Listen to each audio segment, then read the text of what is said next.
नमस्कार दोस्तों। स्वागत है आपका आज की डेली करंट अफेयर की क्लास में। आज है 4 अप्रैल 2026। आज के इस वीडियो में हम कवर करेंगे लेटेस्ट इंपॉर्टेंट न्यूज, एमसीक्यू और एग्जाम ओरिएंटेड एनालिसिस। ये सेशन आपके एसएससी, रेलवे और बैंकिंग और अन्य एग्जाम के लिए बेहद महत्वपूर्ण है, तो सेशन को पूरा देखना, मिस मत करना, क्योंकि आज का सेशन बहुत इंपॉर्टेंट रहने वाला है। तो चलिए शुरू करते हैं आज का सेशन। आज का पहला सवाल है, विश्व ऑटिज्म जागरूकता दिवस कब मनाया जाता है? तो हर साल विश्व ऑटिज्म जागरूकता दिवस मनाया जाता है 2 अप्रैल को। कब मनाया जाता है? 2 अप्रैल को। ये हर साल 2 अप्रैल को मनाया जाता है और इसका उद्देश्य है कि ऑटिज्म के प्रति जागरूकता बढ़ावा देना। इसकी थीम के बारे में बात करें तो इसकी थीम हो जाएगी ऑटिज्म और मानवता, हर जीवन का मूल्य है। ये इंपॉर्टेंट है, विश्व ऑटिज्म दिवस। अगला सवाल है, टाइड ऑफ टाइम पुस्तक का विमोचन किसने किया है और ये कहाँ हुआ है? तो टाइड ऑफ टाइम पुस्तक हाल ही में लिखी गई है, तो इसका विमोचन हुआ था सीपी राधाकृष्णन के द्वारा। इसने किया है? उपराष्ट्रपति है सीपी राधाकृष्णन, जिसके द्वारा इसका विमोचन किया गया। इसका विमोचन नई दिल्ली में किया गया था और सीपी राधाकृष्णन के द्वारा किया गया, जो एक राष्ट्रपति और राज्यसभा सांसद के सभापति भी हैं।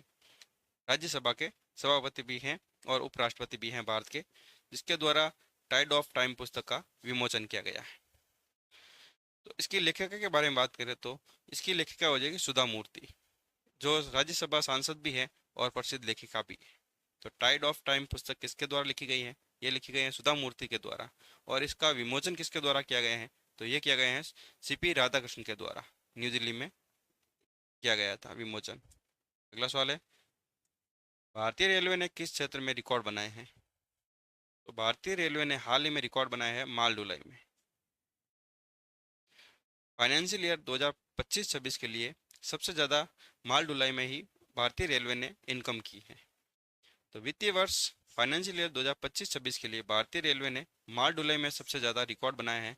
ये 16,700 मिलियन टन की माल ढुलाई की है। कितनी की है?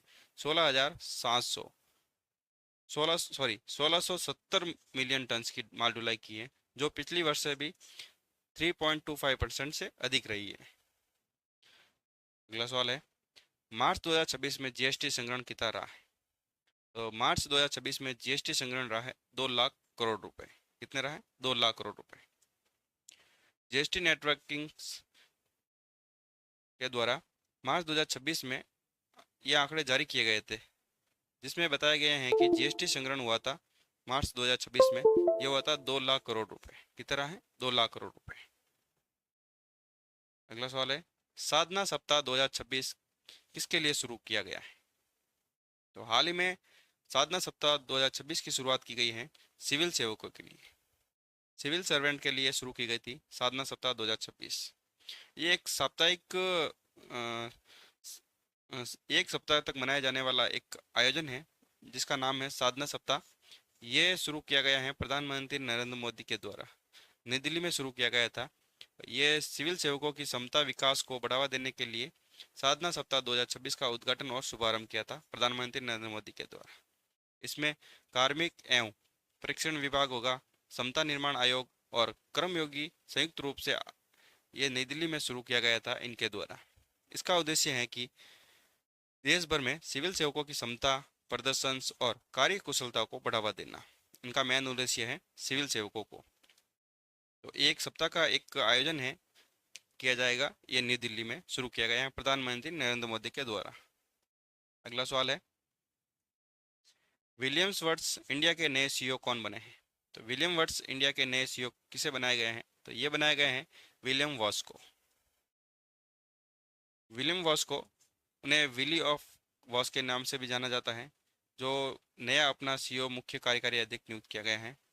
पहले कौन था? ये था पहले पीटर्स एल्बर्ट्स की जगह लेंगे विलियम वॉस। अगला सवाल है, आरबीआई कितने रुपए मूल्य की सरकारी प्रतिभूतियों की नीलामी करेगा? तो गवर्नमेंट सिक्योरिटीज की नीलामी करेगा आरबीआई कितने करोड़ रुपए की? तो ये है 39,000 करोड़ रुपए। कितने? 29,000, सॉरी 29,000 करोड़ रुपए की आरबीआई सरकारी प्रतिभूतियों की नीलामी करेगा। भारतीय रिजर्व बैंक के द्वारा हाल ही में 2 अप्रैल 2026 को कुल 29,000 करोड़ रुपए की सरकारी प्रतिभूतियां यानी कि गवर्नमेंट सिक्योरिटीज की अंडरराइटिंग नीलामी करेगी। यह नीलामी 17,000 करोड़ रुपए का 1.68% और 12,000 करोड़ रुपए का 7.4% जी शामिल है। आरबीआई ने ई कुबेर सिस्टम के माध्यम से इसका आयोजन किया जाएगा। किसके द्वारा किया जाएगा? आरबीआई के ई कुबेर सिस्टम के द्वारा। अगला सवाल है, मालवन किससे संबंधित है? मालवन की बात करें तो ये क्या है?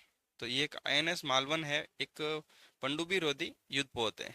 क्या है? एंटी सबमरीन वेसल्स है, जिसका नाम है आईएनएस मालवन। ये कोच्चि शिपयार्ड के द्वारा इसका निर्माण किया गया था, आईएनएस मालवन का। ये एक घातक anti submarine welfare shallow water craft है।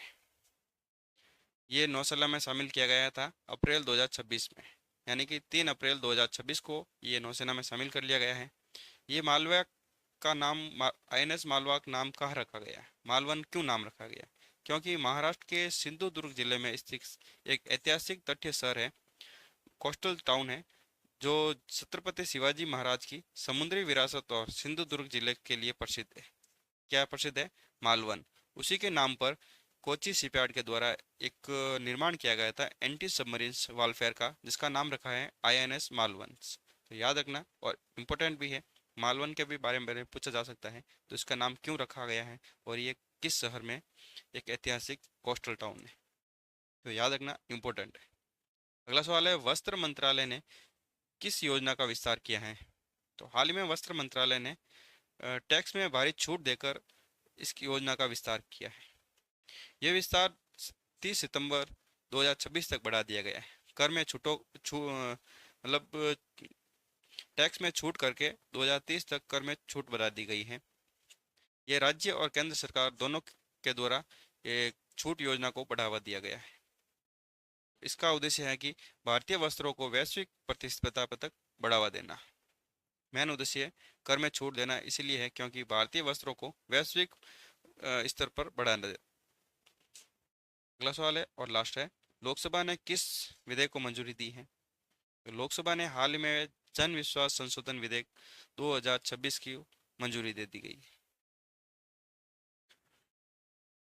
लोकसभा ने 1 अप्रैल 2026 को इस विधेयक को पारित किया गया है, जन विश्वास संशोधन विधेयक 2026। इसके साथ अन्य विधेयकों भी मंजूरी दी गई है, जिसमें जन विश्वास प्रावधान संशोधन विधेयक 2026, वित्तीय विधेयक 2026, दिवाला और शोधन असमता संशोधन विधेयक, केंद्रीय सशस्त्र पुलिस बल विधेयक, ये कुछ और भी विधेयक हैं जिनको मंजूरी दी गई है केंद्र सरकार के द्वारा।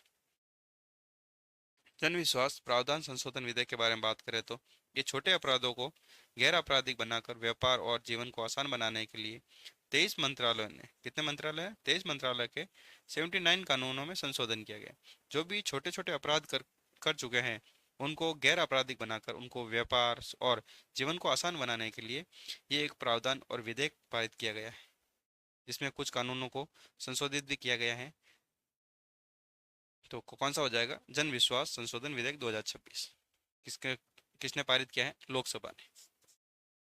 तो ये थे हमारा आज के मुख्य करंट अफेयर्स।